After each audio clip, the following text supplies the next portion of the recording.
Peace be with you. Friends, during this B cycle of the liturgical readings, we're reading from the Gospel of Mark. And there's something about Mark that's just, I don't know, kind of bracing. It's the first of the Gospels. It's written in this very kind of simple, brisk manner. He wasn't a native Greek speaker. You can tell that just from the way he writes. But it gives the writing a kind of Hemingway-esque quality. And you see just in his narrative strategy, there's always something, as I say, bracing about him. Well, the story for today is one that the first Christians obviously loved because it surfaces in different forms in all four Gospels. The story of the stilling of the sea. Now, what I'm going to do is give you three separate interpretations, all of which have come up out of the ancient church, and they all shed light on the spiritual life. So we know the basic story of Jesus in the boat with the disciples. The storm kicks up. Jesus is asleep in the stern of the boat. The disciples are panicking. They wake him up. Once he's awakened, he calms the storm, and then he says, well, you of little faith, right? So there's the basic structure of the story. So let me give you just a couple, as I say, three interpretations of this. Whenever we're talking about Jesus and the disciples in a boat, we're talking about the church, the bark of Peter. And it's the church making its way through space and time.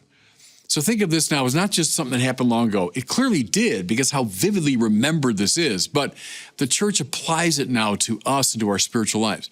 It's the church making its way through space and time. What kick up, listen to me, inevitably storms. And we all know that anyone's lived more than, 8 years or so on planet Earth knows that in life you confront storms. Opposition, difficulty, criticism, failure, fear, whatever it is. And so the church, read even the most cursory account of church history. What will you see? Squalls and storms that rise up and threaten the bark of Peter. The disciples afraid, well, understandably. I've said many times ancient Israel was afraid of the water. They didn't have really good boats to navigate it. Certainly the open sea was a symbol of chaos. Well, here, the Sea of Galilee, which is relatively small, but it becomes like the open sea because this squall comes up. And they say, by the way, that this happens on the Sea of Galilee, just given the weather patterns and so on and the way it's configured. And these storms can be extremely violent. Stormy water, we go right back to page 1 of the book of Genesis, the tohu vabohu, the primal watery chaos. It always stands for what's like opposed to God's intentions. And so here we are, the church making its way through space and time, confronting storms. Disciples panicking. In the back of the boat is Jesus sound asleep. Think, okay, what is going on here? First of all, how could the man be sound asleep in the back of a little boat while this storm is going on? Here's one interpretation now. The sleeping Christ stands for, listen, that place of safety and peace. Christ living in us, as Paul would put it, that gives us tranquility even in the midst of the worst storms. They're panicking, but Christ is asleep, serenely asleep. There's a place in you, in me, at the center of the soul, if you want, that place where I am here and now being created by God, that interior castle, to use the language of Teresa of Avila, the inner wine cellar, to use the language of St. John of the Cross, this place of serenity and peace where I am connected to the infinite and eternal power of God. The saints are those, not who never confront problems. I mean, every single saint that I've ever read about, they confronted squalls.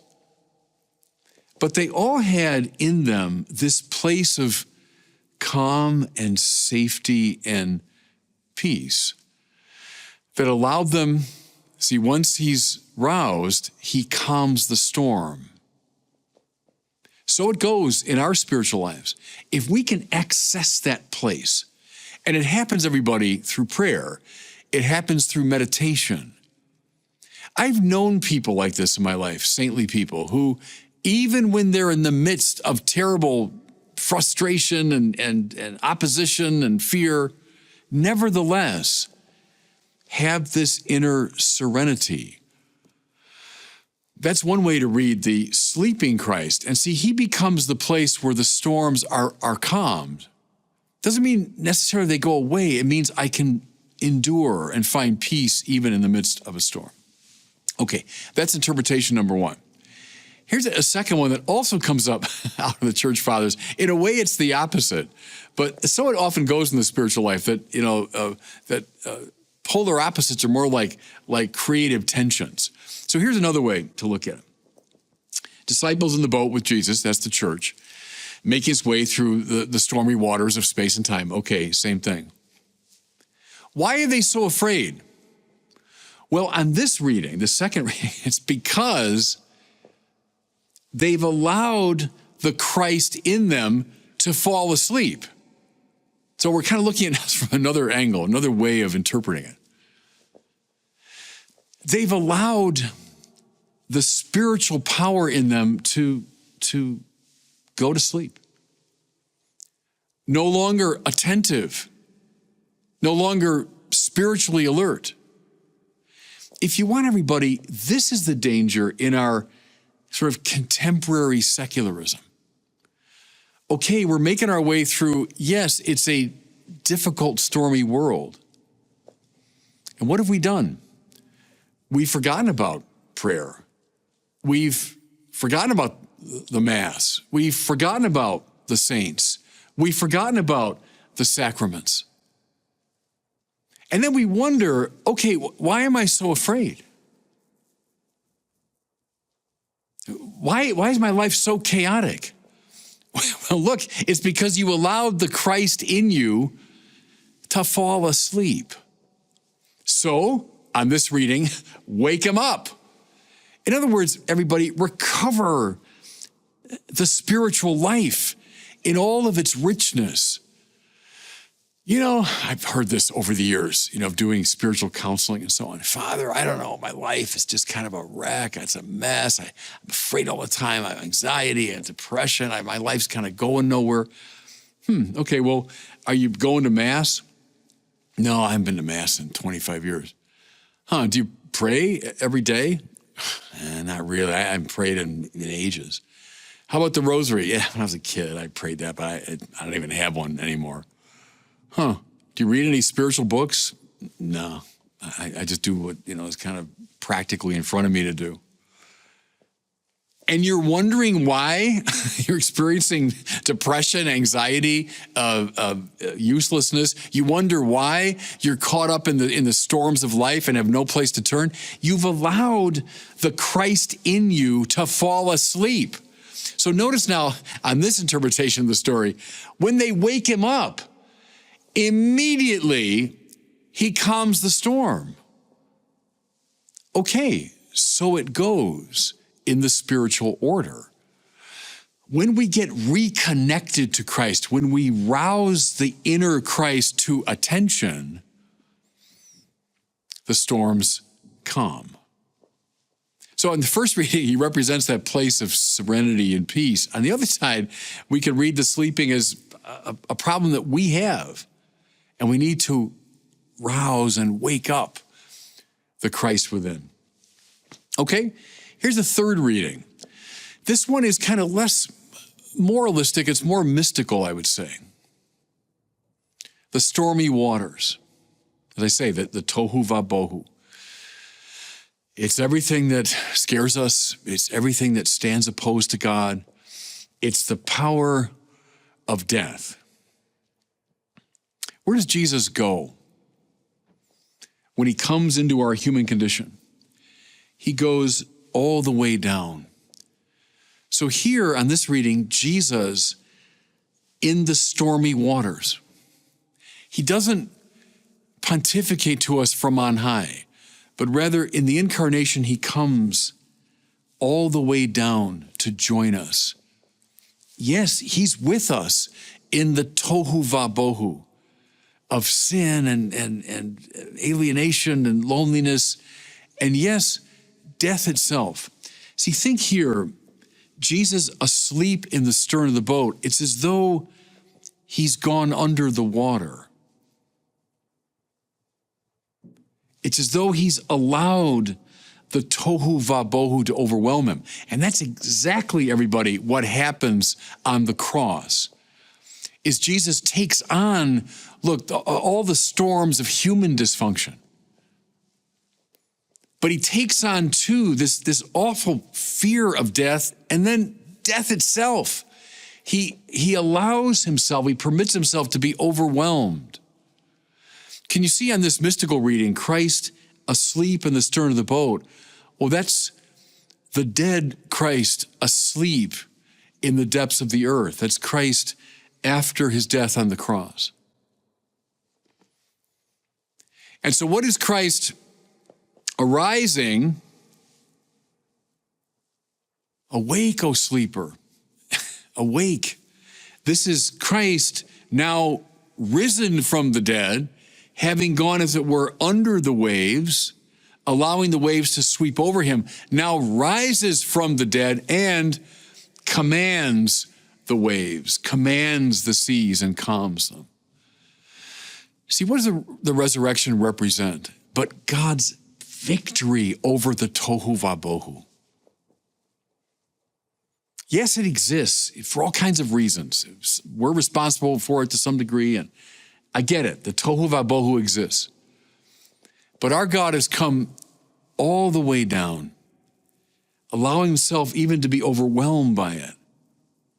But then rising from the tohu vabohu, he now go right back to Genesis. Remember, it says the Spirit of the Lord hovered over the surface of the waters. Well, here's Jesus risen from the dead, hovering over the surface of the tohu vabohu.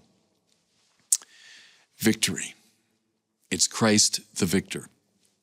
Okay, so I've offered three interpretations of this great story. And that's part of the wisdom of the church, is that it's drawn all these different insights from this great sort of iconic representation of the Christian life. The first one, find that place of peace in you, where Christ, even in the storm, is asleep.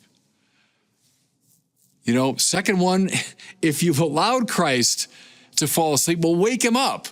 Get reconnected to the spiritual life.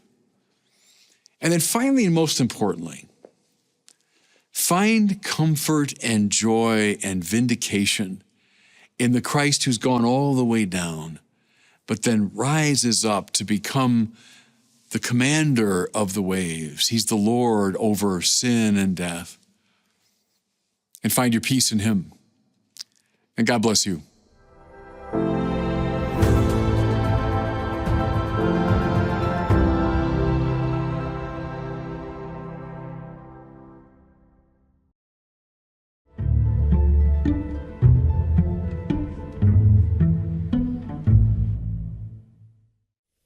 Well, I'm privileged to be here with Professor D.C. Schindler, who is Professor of Anthropology and Metaphysics at the John Paul II Institute in Washington. For my money, one of the smartest, most articulate Catholic philosophers on the scene today. So delighted, David, to be with you today. It's a privilege to be here. Thank you. Well, good. Thank you. And you've written a number of books, of course, on a lot of topics, and I find them all fascinating. I want to focus on this one, The Politics of the Real, which is a fascinating discussion of, you know, a lot of topics that are both in the news, but also at a high theoretical level, especially around liberalism. And much discussed. We got liberalism, we have post-liberalism, we have anti-liberalism, we have classical liberalism, right. We have wokeism, which is a kind of extreme form of liberalism. So I wonder, before we get really into it, if you could just give me in brief compass, a sense of what you mean when you use the word liberal or liberalism. Brief compass is a little difficult. I can start simply. Liberalism basically, it's modern political thought. Yeah. That arose in the 16th, 17th, 18th centuries. I think we're all familiar with the founding figures, Locke, Hobbes, and so forth. But at a deeper level, so this is classical liberalism. At a deeper level, it seems to me when you put it in the context of history and especially in relation to the church, it seems to me you begin to see that this what was effectively a political theory actually is a whole vision of reality. So. In part, this was a political vision. I think that grew up as a kind of an alternative to Christendom, which is a culture founded in the church.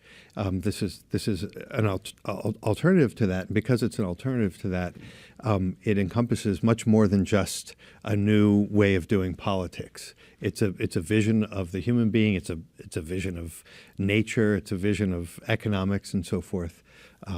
Let's talk about the metaphysical side of that. Sure. You begin with some musings on that little Latin phrase, res publica. I remember when I was doing Latin 101, we did our declensions with res publica. So it's a phrase I've known for a long time. But you put a stress on the res part of that, the thing part of it, the reality. And there's some kind of disassociation with reality, let's say at least as the classical Catholic metaphysical tradition put it out, within liberalism. Yeah. Talk about that as you see it. Yeah, no, I think that sort of surprises people because, again, typically we think it's just a political theory, and the idea is that liberalism is, it's founded in a kind of a social contract. It's founded on the idea that society is made up of individuals who have free will and they choose to organize themselves in a particular way. So it doesn't seem to have much to do with metaphysics and so forth. But one of the trails that I've tried to follow out in my work is to see that those what seem to be fairly straightforward assumptions actually you're rethinking the individual's relationship to reality, and beginning with just pure power to choose as what most basically defines us as individuals. That in all sorts of really subtle but profound ways cuts us off from reality. It sort of establishes a kind of filter that separates us. Now we do all sorts of things to try to overcome that, but I think a lot of that separation is sort of built in. So I thought, well, let's approach this question not again in simple political terms, but actually try to get at some of these deeper philosophical, metaphysical, and theological roots. And I thought, okay, the way you begin is with things, the reality of things that confront us in a way prior to our freedom of choice. Right. And that harkens back to some of your earlier work. I think you say in this book at one point that the good is not chosen so much as given, right? That the good manifests itself and that we become beholden to it. That's right. Where so much of the liberal assumption is, no, what's in first place is my freedom, my will. Yeah. And I choose. That's right. And if that's your choice, well then, God bless you, that's great. That's right. As opposed to, no, the good in different ways manifests itself, it gives itself. That's right. And then we're obligated to bring our wills and our freedom in line with that. But that's a whole different metaphysical vision, isn't it? It is, absolutely. And that's a nice way to put the point. The good, for something to be genuinely good, it precedes us. It sort of strikes us with its intrinsic goodness.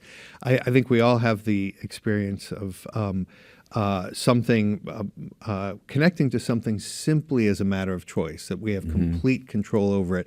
Those kinds of things tend not to hold us or compel us. Because we can change our mind the next day, and we have the sense of our will being fairly volatile and arbitrary. But true goodness is given, and where is it given? It's given in our fundamental relationships in our family. We're born into a family, and it's given in the things that surround us and in their reality. And if we try to reconceive ourselves as having our foundation and our roots in this given connection to the world, it really changes everything. It forces you to rethink quite a few realities You that and we I take have, for granted. I think we have Monsignor Robert Sokolowski in common as a teacher. That's When I right. was a young kid at Catholic U, we read Hobbes's Leviathan, and Hobbes says there very explicitly, what the old, moral doctors call the good is just the last thing you happen to choose. If I choose it, then I call that the good. Right. It's a purely sort of conventional sense of the good. That's a revolution. Sokolowski taught me that 40 years ago. That's a whole revolution in metaphysics and psychology and spirituality. But I would say almost every teenager in America has that as the default position, right? All that matters is it was my choice to do it. Yeah. But who's there articulating these values? Right.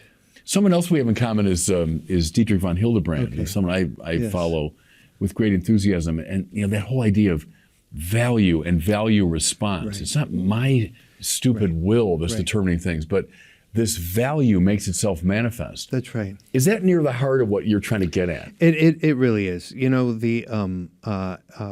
one of the ways to sort of set that into relief with students I found when I used to teach undergraduates is to ask them if they're saying something different when they say I like something and it's good. Is that are you saying exactly the same thing? Of course, and everybody recognizes. Right. And that's the thing that's kind of interesting. Even though we are immersed in this particular way of viewing things, we're still natural human beings, right. and the reality sneaks in all sorts of ways, and we can tap into that. That's something that one can connect with. One of the ways is this experience of value, as Dietrich von Hildebrand puts it. I like to think of it as an expression of beauty, what beauty is, and how beauty strikes us in a way, takes us by surprise. And that seems like just a minor thing to be taken by surprise. But if you think about what does that mean? It means that the reality of this thing is hitting me before I can prepare myself and set terms for it and dictate how it's going to be. It rearranges my subjectivity. My subjectivity is not the lord of this experience. Yeah, that's right. That's in your earlier work too, and it's a very Platonic idea that of the transcendentals, the beautiful comes first. Yeah, right. And then that whole surprise element and the wonder, the splendor of something. And then afterwards you say, oh, that corresponds to the truth of the mind and the good that the will seeks. That's right. But the first thing that strikes us is that's beautiful. Right. And it's in Dante, it's in James Joyce, up and It's down the everywhere. great tradition. Yeah. But if I'm reading you right, that's a real danger inherent in liberalism that so privileges the individual and choice that gets bracketed. Right, and I mean, I think it's not hard to see that we've trivialized the meaning of beauty. I mean, it's Right. to use that language, Hunters von Balthasar, the great theologian, observed that.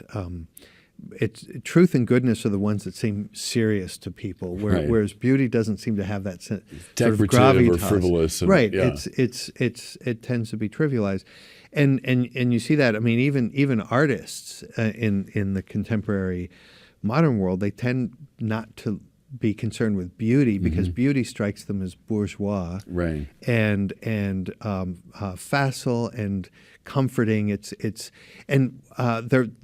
They're right to react to that because they're reacting to a trivializing of beauty. Yeah. But the response to overthrow it entirely and try to be edgy, try to be anti-beauty, and the ugly, it's the flip side of the same coin. And we see this kind of thing, I think, in many different realms of our existence. This properly human reaction to a trivializing or an impoverishment, but then because we don't have our roots in the tradition, the reaction just tends to be more of the same. It's not in the res. It's not in the thing, right? Yeah. This objective value. Something that jumped out at me from your book here, because I've been thinking about this a lot. Why is safety such a prime value in our kind of wokest culture now? And talk about that a little bit, because I've said to people before, if you're a Christian, what we have before our eyes all the time is the crucified Jesus. And I said, now, whatever that religion's about, it's not putting a huge premium on safety, whatever that is, or the lives of the saints. You never say, well, no, they were really dedicated to safety, these people. What is it about this liberal problem that would kind of conduce toward the valorization of safety? That's a big question too. It's so interesting how any one of these questions you can unfold and start to see the whole thing. But the question of safety is a good way in. It seems to me that safety is one of those things that seems like a safe, universal value. Everybody can be. This is a good common denominator. We're all, insofar as we're all living beings, we're all concerned to continue our life. So safety is something we all have in common. But that the difficulty there obviously is it reinforces all of these habits of egocentricity, you might say, in terms of our reconception of what the will is and what the intellect is and what a human being is. Safety plays into that. So it seems like it's something that nobody can get upset if we talk about safety, but in fact it's a subtle thing. Safety makes sense for a human being in a deeper context. Christians don't say, right, as you pointed out, our first concern is the safety and well-being of our parishioners. Although we heard some of that during the COVID times. That's not a Christian worldview, certainly. No, it's the adventure of mission, maybe, or something like that. Yeah. Well, and the love of God. I mean, love is not safe, and it's never been safe. And the word safety doesn't occur to you when you're in love. That's. Yeah, and to your earlier point about like the truly beautiful is not safe; it's dangerous. The truly beautiful, because it breaks in. Right. What's good on that, I think, is Iris Murdoch, the Irish philosopher and novelist. That how the good has this quality of.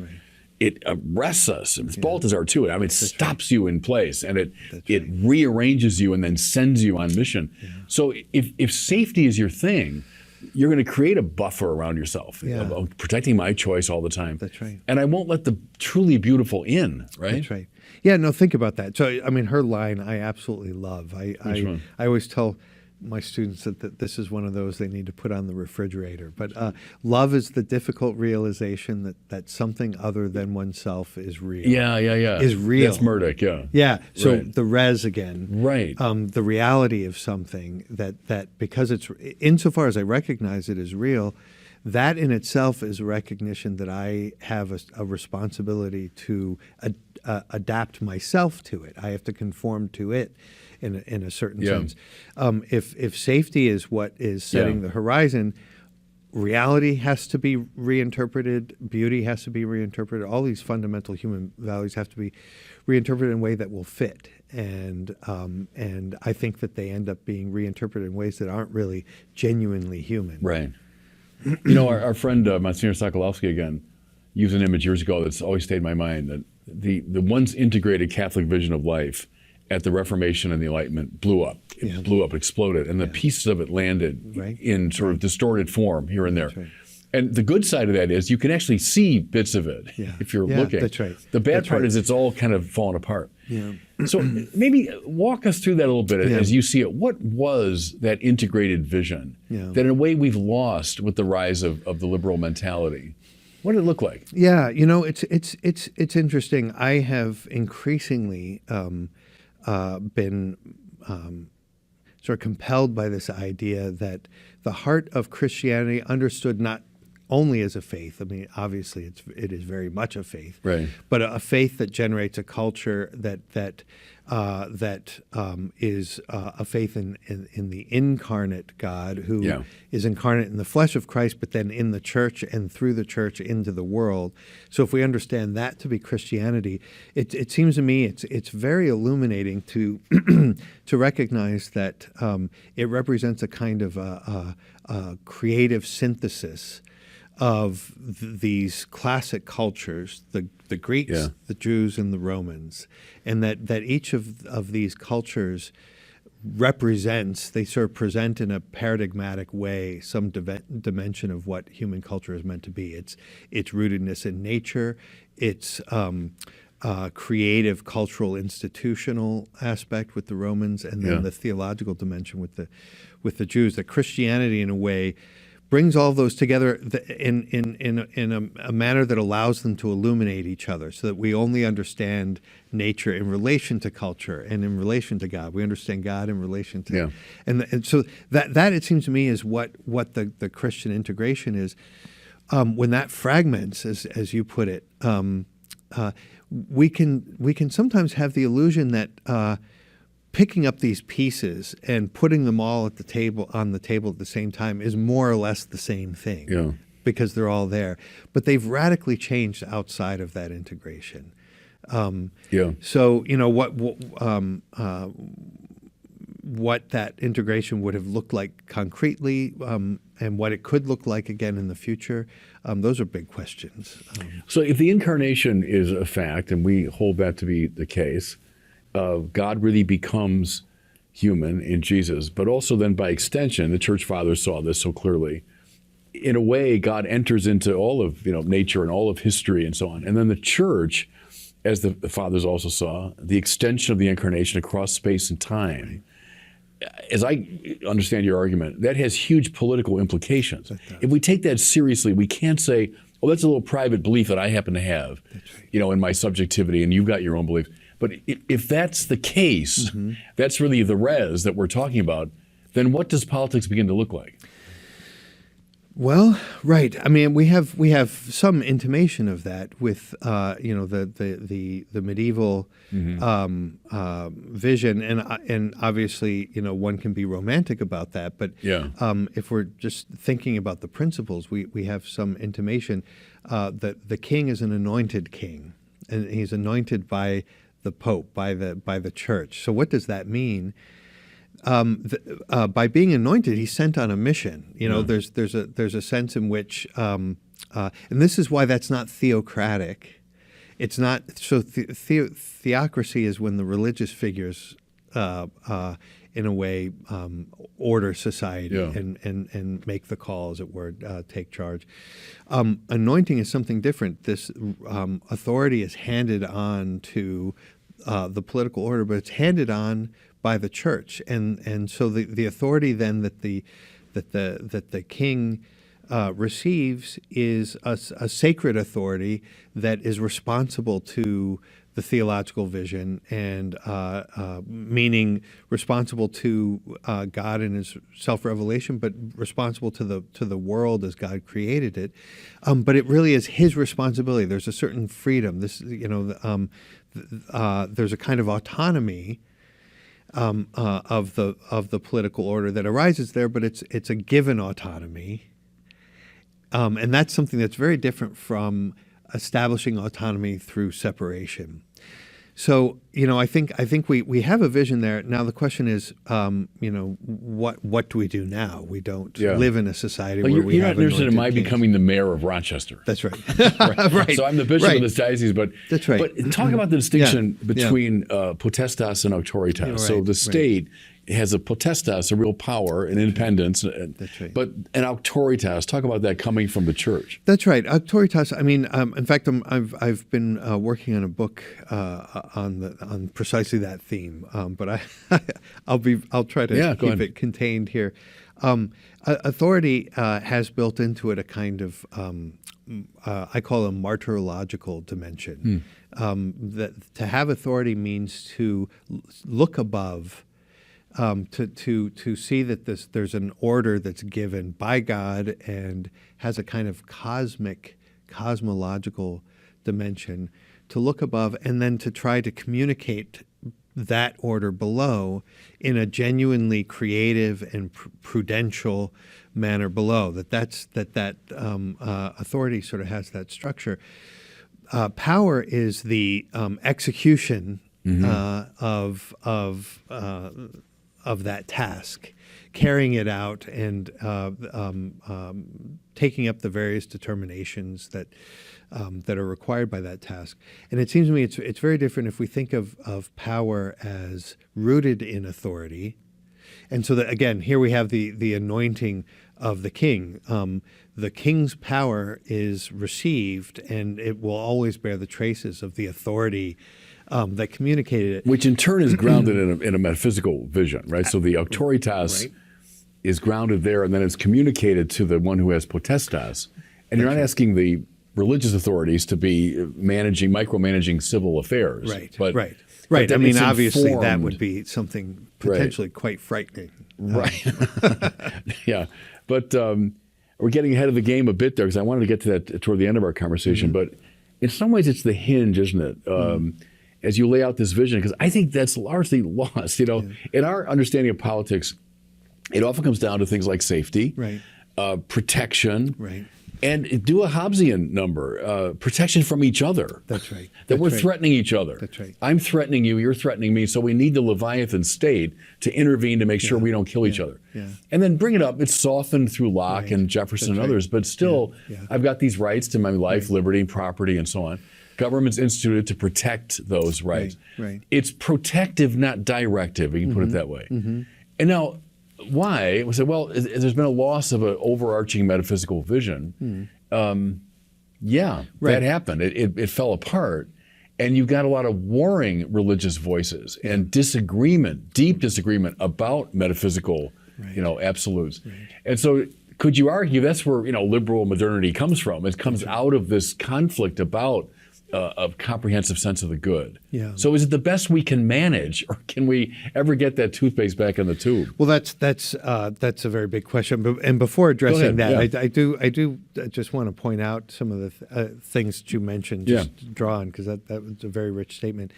When you radically when you prioritize, let's start there. When you prioritize freedom of choice, that implies a kind of self-enclosed monad of sorts, a kind of an atomistic sense of the individual that defines himself in separation.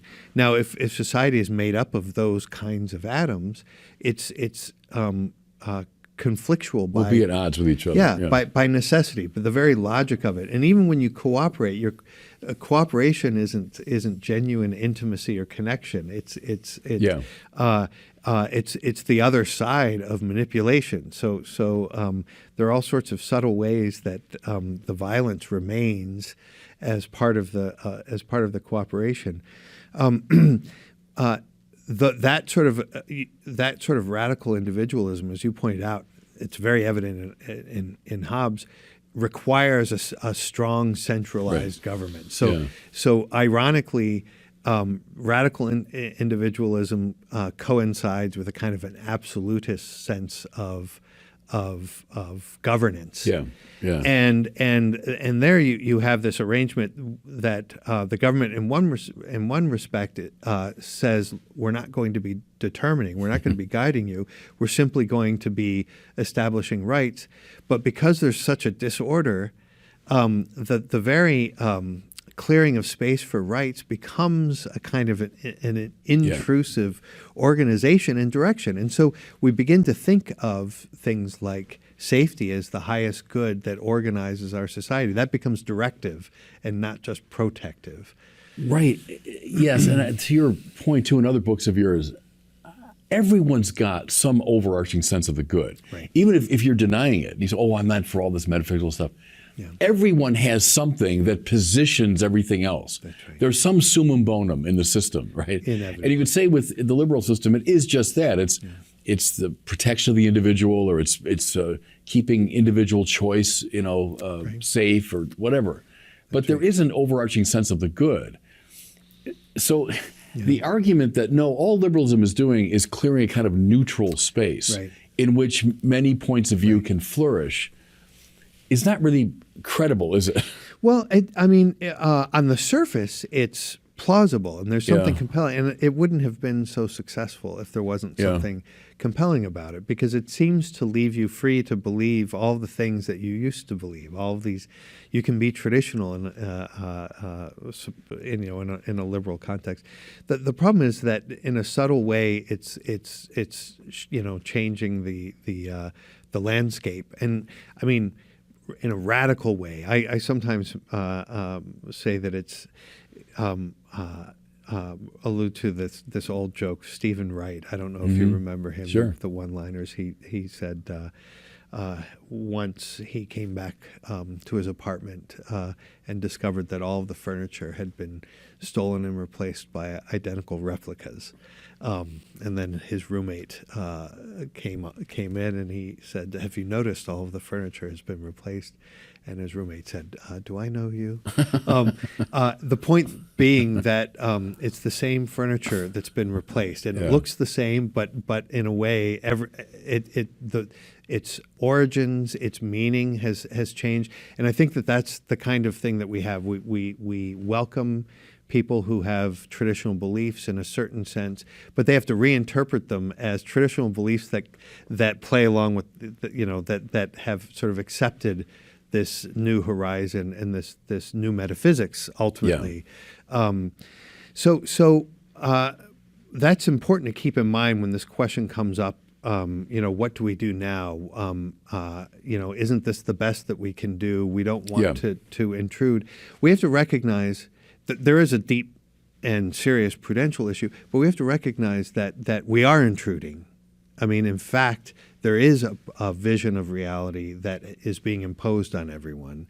It's not as if the choice is between a neutrality and a substantial vision of the human being. In any event, They're we're going to competing have substantial visions. Exactly.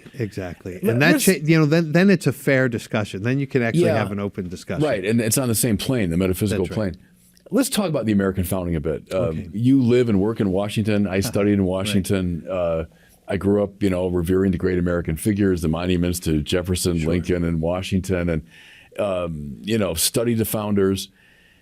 A standard telling of the story is, coming up out of an oppressive sort of medieval traditional arrangement, seeking freedom and equality and individual rights. The founders threw off these old forms and said, we're going to adopt this, new vision. The back of the dollar bill has the pyramid with the eye on top and Novus Ordo Seclorum underneath it. It's a new order of the ages. And, look, as an American, I took that as a kid. This is great. That it was a new order of the ages, and thank God, And then press it further, those who really advocate for the American founding, that all these values like freedom, equality, human rights are grounded finally in the Bible. They're coming up out of the Christian tradition. Now, in a mitigated form, a kind of a deist form and all that.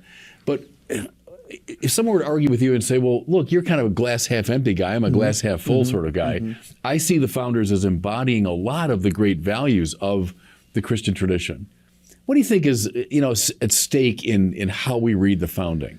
There's a lot at stake, and this is the argument that one hears all the time, and it's an evident one, because there are so many obvious achievements in the American regime, and for a time it was a model for the Western world and that kind of thing. There's less enthusiasm these days than there was 20, 30 years ago, and it seems to me one of the early critics of liberalism from a Catholic perspective was my father. I think he did some pioneering work, and he sort of predicted some things that I think are becoming evident now. So the question is, some of these extreme tendencies that we witness today, what's their relationship to the founding? Is this a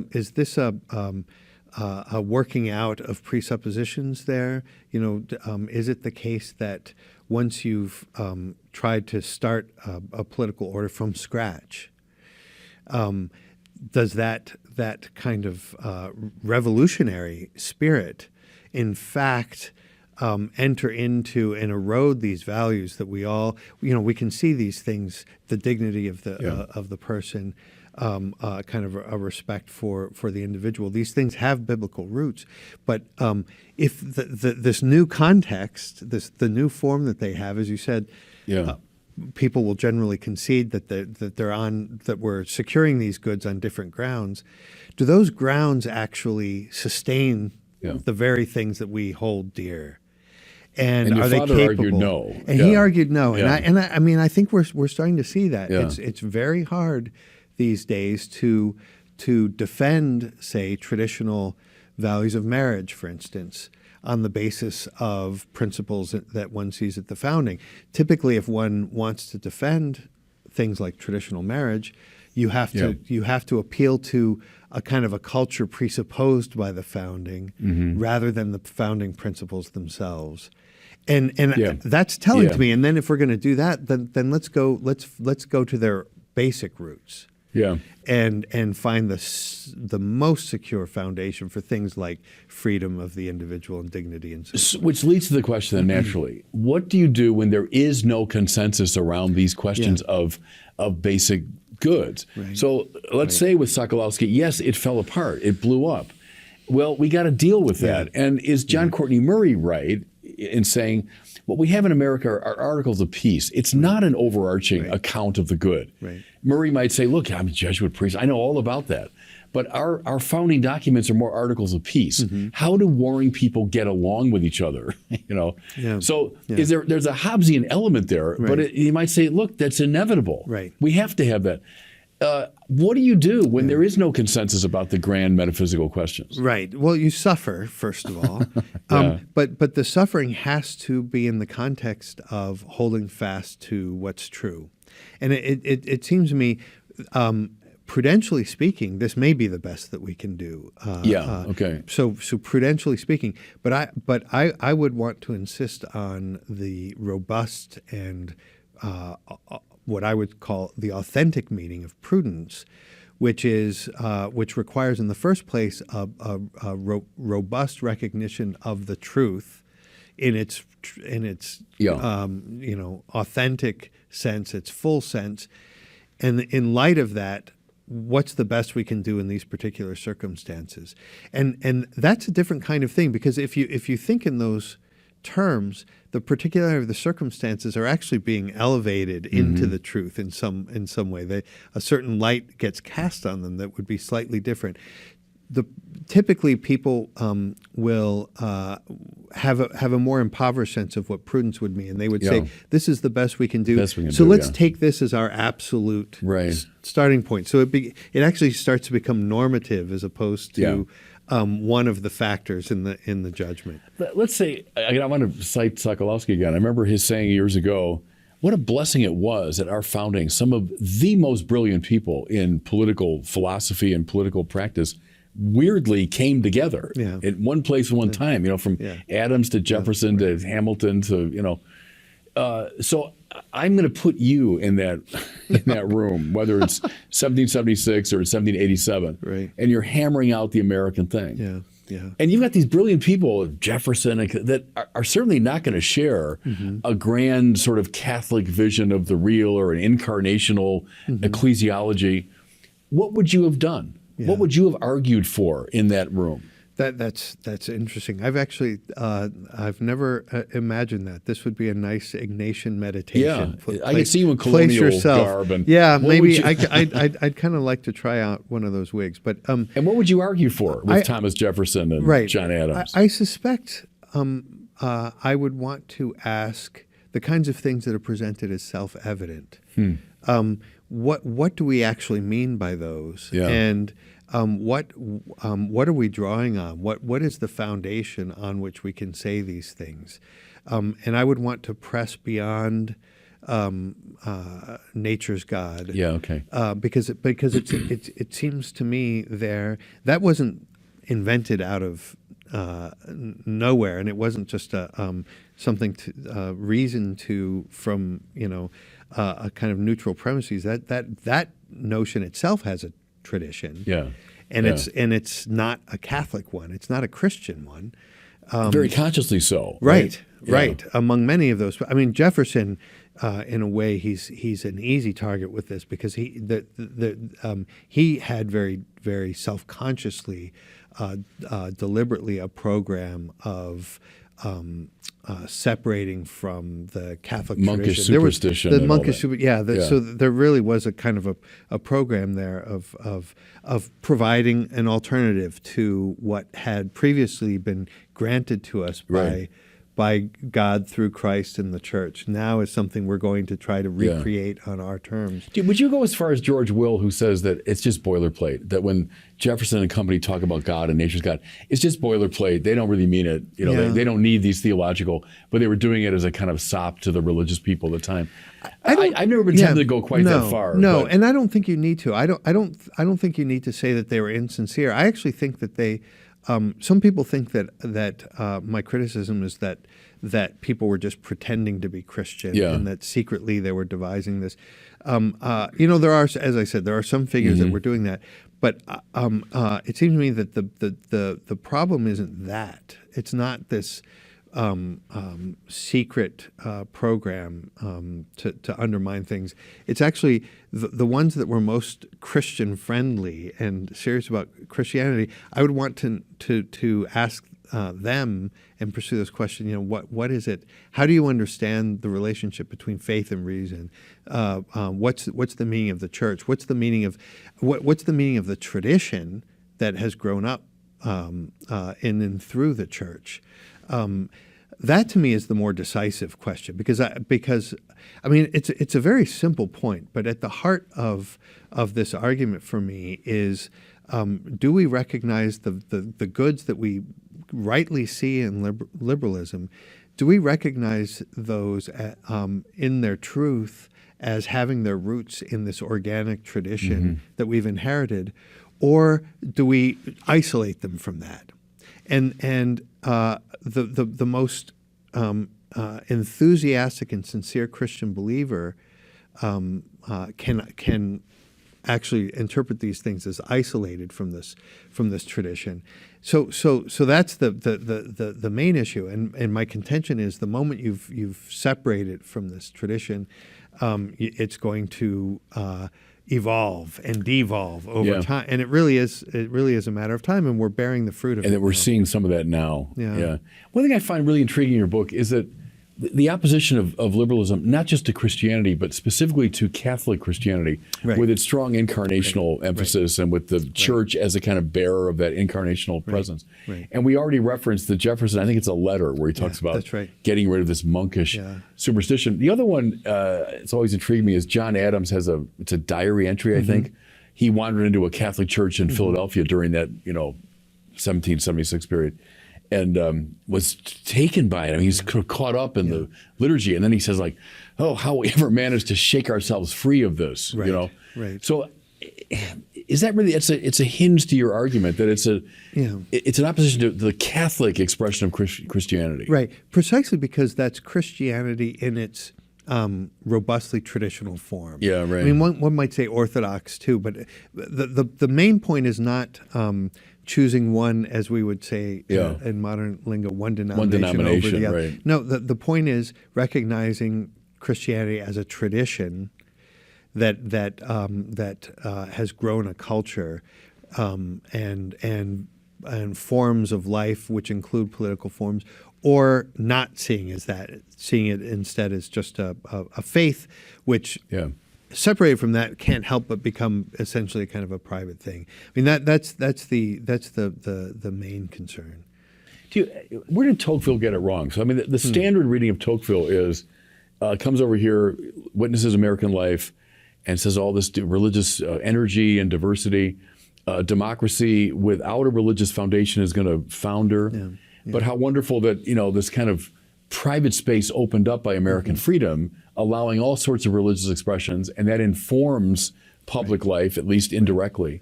I've mused about what do we do now, especially when that Tocquevillian equilibrium has really been compromised, as people are disaffiliating like mad from the churches, belief in God is attenuating. Talk about Tocqueville a little Yeah. bit. What did he get right? What did he get wrong? Yeah, I mean, on that point in particular, it's interesting. He does make the observation that he thought in the long run it may be the case that only that religious will be Catholics. Yeah. And why did he think that? He was aware for all the things he admired, and he was such a perceptive reader of observer of humanity.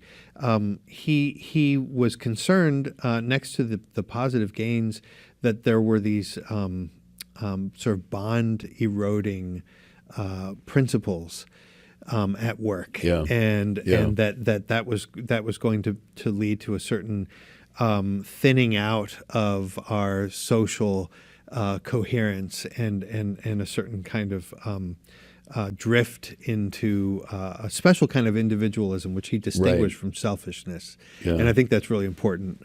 For him, the issue was more how we conceived of ourselves rather than, in the first place, whether we were kind to people or greedy and so forth. He thought that Catholicism might end up being the religion that remains precisely because it resists. Yeah. You're baptized as a child. I mean, that's an extraordinary thing. Right. What does that mean? That institution is a recognition that the deepest part of our identities are not things that we choose They preach for ourselves, right? Yeah. But that are given to us, and eventually we Right. do have to choose them, Right. but we choose them inside of a relationship that's been already given to us. And my question actually is whether in the future, as things continue to unfold, if it's going to be again. Perhaps Tocqueville was more right about this than we realize. Perhaps it's going to be precisely Catholicism in its more traditional form, and I don't mean traditionalist. Yeah, I know what you mean. Right, Yeah. in its more traditional form, that's going to be attractive to people, and that there's a sort of a hope that this is responding to something that's been missing, and that we're missing in culture at large, but we're also missing in our personal lives. You know what text has always intrigued me along those lines is Henry Adams. So the inheritor of this great American, colonial tradition and relative of two presidents and all that. But who writes Mont Saint-Michel and Chartres. He goes over to Europe and he takes in the culture we've been talking about. That's right. As a very perceptive American, but formed by, call it a very liberal, viewpoint. But then he comes into touch with this Catholic culture that just energized him extraordinarily. No, isn't that interesting? I find that absolutely fascinating, and there's some great insights in that book. But here's sort of the ironic implication here is that perhaps Americans are in a privileged place to recognize the beauty of these things. Yeah. In a way that Europeans who have grown up in, when you have a cathedral in your town, that's going to change the way you think about, in subtle ways, and it's very easy to begin to take it for granted. But coming from the outside, I think there's an opportunity to rediscover the beauty of these things. Yeah, and I do think it's happening among young people too. Especially in our wokest time, I'm kind of with those who say there's a trajectory within classical liberalism toward where we are now, because you got to just keep finding new groups to liberate and new forms of oppression, and and then the ever increasing focus on the self and the sovereignty of choice and all of that. But that's such a desert landscape, isn't it? Right. That's right. I think of like the Iris Murdochs and the Balthazars and the Dietrich von Hildebrands that would just see that as such a desert, and to open people to this kind of glorious, beautiful culture. That's the hope, but it's actually an indication of at the same time of a special challenge these days. I think the post-liberalism is one of the big movements of our time. I mean, it's a growing movement, but I think it's arising precisely after liberalism. It tends to lack an anchor in something substantial, and so we're beginning to see some really frightening instances. People are so tired of wokeism and Right. the kind of exaggerated forms of liberalism that they want the absolute contrary as you sort of take solace or consolation in something that's a sort of a violent overthrow of that. And the problem is I think that this is a movement that's growing, and it's something that one can sympathize with, but it just sets into greater relief, I think, the special mission that Catholics have right now to try to show that That's right. it's because Catholicism isn't post-liberalism in the sense of something that's emerged after liberalism. Yeah. It predates all of our liberal institutions, That's right, and yeah. it's continued. Yeah. And so there still is this green branch extended to us that we can reattach ourselves to and restore I a think healthy that's right. culture. I think that's right. You know, a line in your book that just jumped out at me was James Madison himself says the first of the freedoms is religious liberty. The other one's grounded in it. Because I thought that's exactly what John Paul II says, that the first of the liberties is religious liberty. But articulate, I'm anticipating, but like, what's the difference between the way Madison put that and the way Karol Wojtyła would put that? That's a great question. Karol Wojtyła never understood liberty apart from truth. Yeah. So that was a great theme for him. In fact, I recently heard that if there was one sentence from Scripture that he, if all the rest would disappear, but he could hold on to one sentence from Scripture, the sentence that he would hold on to, he said, was the truth will make you free. Set you will free, set you yeah, free. okay. Yeah. So for Wojtyła, and I think this is a properly Catholic understanding of religious liberty, we have freedom to practice religion precisely because of the truth of religion, and it's being rooted in, again, I keep using this word, but being rooted in the tradition that actually enables you to first of all practice your own religion. But I would argue, and this hasn't always been recognized properly, adequately in history, but that also is precisely the same resource that would allow you to recognize the dignity of other traditions and so forth. That's very different from saying let's clear the deck, let's clear the space, and all possible claims for religion are equal. So that's a traditionless approach. And what happens there is that what you then give liberty to is not religion.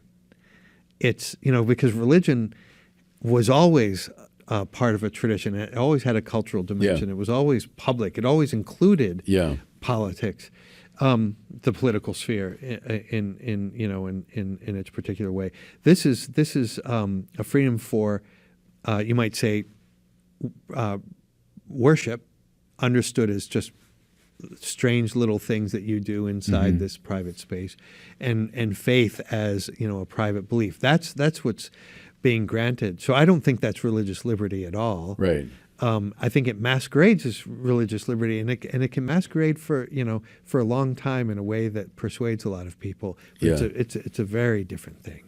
Yeah, because I think that is a hinge upon which your book turns in a way, is that Madison and Wojtyła and how you understand those two things. I wonder if someone listening to our conversation might say, well, okay, this fellow sounds like an integralist to me. Like he just wants to, create one great theocratic sort of society. But the book, in fact, explicitly bears the title, The Church Between Liberalism and Integralism. So say a little bit about what differentiates your view from, it's a rising movement today of Catholic integralism. What makes your view different from theirs? Thank you for the question. I get called an integralist and confused for which is strange, because anytime I've written about it, it's always been from a critical perspective. But it sounds like it because the one thing that I would affirm with them, and I'm grateful to that movement for, is a recovery of a sense that the church has a kind of an authority that bears on the political sphere in some respect. So that's something I think that we've conceded, and even the most sincere Catholics in the previous century conceded that too quickly. the authority is a private matter, not it doesn't have this kind of public form. So that's one thing I affirm with him. Where I differ, and I think this is a really crucial point, and in a certain sense I'll be hearkening back to things we discussed earlier, is that typically, and of course there's a spectrum of figures that claim integralism, but typically the idea is that the question for integralists is, to what extent can the church use the state? Well, there are two sides of it. One is, to what extent can the church use the machinery of the state to achieve her ends? So we take the political order as it is, the modern liberal state, but we try to redirect it to Catholic ends. So that's one side. And then the other side is this idea that a concession, again, of the political as only achieving partial human goods, ordered to things like safety. And then that gets supplemented by the church then stands for the sort of supernatural, the higher dimension of human existence, the spiritual goods, and so you add these together. This is a bit of a simplification, but you've got the human goods and then the spiritual goods. You put them together. I mean, a couple of points there. There'd be a lot to say, but just a couple immediate points. One is that spiritual goods are human goods. I mean, we're essentially spiritual creatures, and so even our life in this world is saturated by a concern for God. And this is something Christopher Dawson beautifully recognized, that religion has that cultures are embodied religion. So that's that's not something that gets added from the outside. That's part of our political life. And then that means that the church doesn't have to control that from the outside. In a way, it's the anointing, the handing on of this particular task that also has a theological dimension. So the political order itself already has a kind of a theological mission, namely the theological dimension of our life on earth. In a way, the church reaches more deeply into society, but it does it in a way that allows the integrity of the political sphere. It doesn't have to dictate. So, to take a very concrete example, the church has no business making laws in a country, but it seems to me that the church represents an authoritative interpretation of what a human being is, what man and woman are, what and therefore what the purpose of the law is ultimately. And then the political order has to then realize this in whatever way it sees fit. But it receives this tradition as authoritative, and it operates freely inside of that. And I think that freely is a thing that distinguishes my position maybe from the No, I get that. Let me just press it a little bit, because I'm thinking of a conversation I had as one of the bishops of Minnesota. We went up to the state capitol about a year ago to meet with legislators. We met with the governor. Interesting. And we had our set of issues, and I was assigned to talk to the governor about the whole gender thing, because Minnesota has become like a sanctuary state, for those who want, which is appalling. And so I told the governor that, I think this is appalling, and it's a shame that we're involved in this, and we'd like that to change. And he looked at me like I had two heads, and that was the end of the conversation. That's right. I'm trying to imagine, like within David Schindler's view of things, what does one do? What would that look like in a more ideal setting? What would I, as a bishop, a representative of the church, do, or how would I do it to influence the potestas of the state? Well, it's hard to give sort of general principles for that kind of thing, because these sorts of encounters are very particular. But it seems to me, whereas integralists want to immediately talk about, it's interesting. One of the first issues that they got worked up about is the question of whether the church could enlist the state to execute heretics, something like that. So this extreme case, and it's startling. But there you see the question is just who has power and how can you wield the power. It seems to me that the I like to think of it as the philosopher king in Plato's Republic, right? People think, well, that sounds tyrannical, the philosopher king. But how did the philosopher king operate in Plato's Republic? He went down into the cave, so he didn't command and impose an order. He came down, he entered into the condition of the people in there, and he asked questions. So that's how the philosopher king brought the light in. He asked questions. So it seems to me that questions that concern the matter itself. If one has a conversation with a politician, the point wouldn't be in the first place, what are you going to do about this moral issue? It would be, what's your purpose? How do you understand your task? Like what is it that you're trying to protect? And why do you protect these things? In that very conversation, I said to the governor, part of the purpose of the law is to make us good, is to tell us what the good is. And if the law says this is permissible, it's a way of signaling to the soul, that's a good thing. And if the law says that's not permissible, it signals to the soul, this is something that I should be avoiding. That's right. He looked at me with incomprehension. Right. I mean, that's the thing is we these require long conversations. Right. Yeah. Right. But that's the way to go. And then you point out that that's not leaving people freedom. In fact, by establishing laws in this way, you're imposing a sense of the good. And if you can actually make that clear, then you can have an open conversation. Well, why on what basis? Why is this good, and how does it compare? And how do you respect this other view, which you claim to be able to respect? In fact, how do you do that? And is it? I'm thinking out loud here, but would you hold the church has become too much sort of in a hand-wringing attitude and withdrawing too much from the public sphere, and well, that's not our business. And part of the answer is a boldness on the part of the church to come forth into the public arena, right? And to propose, as John Paul said, not impose, but propose our vision of life. Unquestionably. And the thing is, the hand-wringing tends to be of a certain generation, speaking to people of a certain generation. I mean, young people want a bold proposal. And so there's no danger in doing that. I mean, I think we have so much evidence of that. The danger is that if the church doesn't make a bold proposal, there are a lot of people on the internet that are making bold proposals in a way that are deeply problematic. Right. Something I've said it earlier in our conversation, as basic. There is no neutral space. There just isn't. Everyone's got a metaphysics. And then it's power language too. I mean, someone got in power to, let's say it, impose a basic metaphysical view. And we do have that in our public space, in our country. It's a certain metaphysical view, this privileging of the individual and choice and all of that.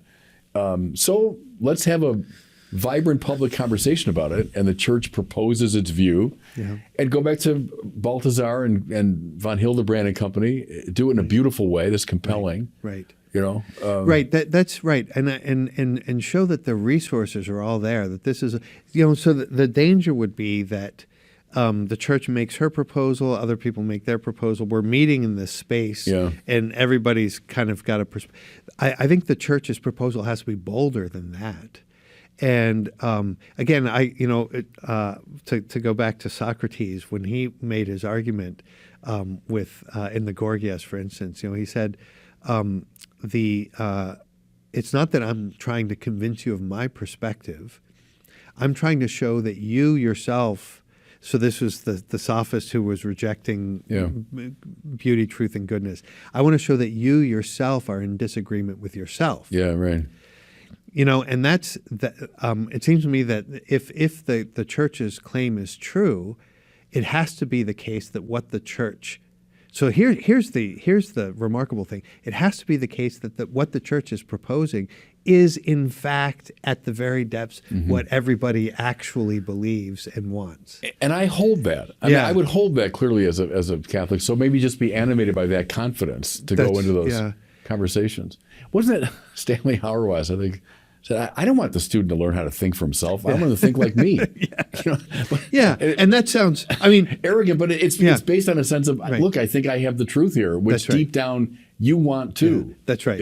That's right. I always clarify that it's not that I have the truth; it's that the truth has me, and you and I are in the same relationship to the truth. This isn't compete. See, liberalism has taught us to think that every interpretation of reality is a competing opinion over against others. Yeah. And it seems to me once you concede that, you're never the game's over. The game's really already over. And the point is that we don't begin with an opinion or an interpretation. We begin with a recognition that there's a truth that precedes us, so that when we attempt to articulate it, we actually have grounds for correcting our interpretation and recognizing what I had thought previously is actually not adequate. You can't really do that if it's competing opinions. Listen, I could talk to you all day. Our time is up, though. Maybe it's a good note to end on, the beauty and universality of truth. But thank you so much for a great conversation. Oh, thank you. It was really delightful. God bless you.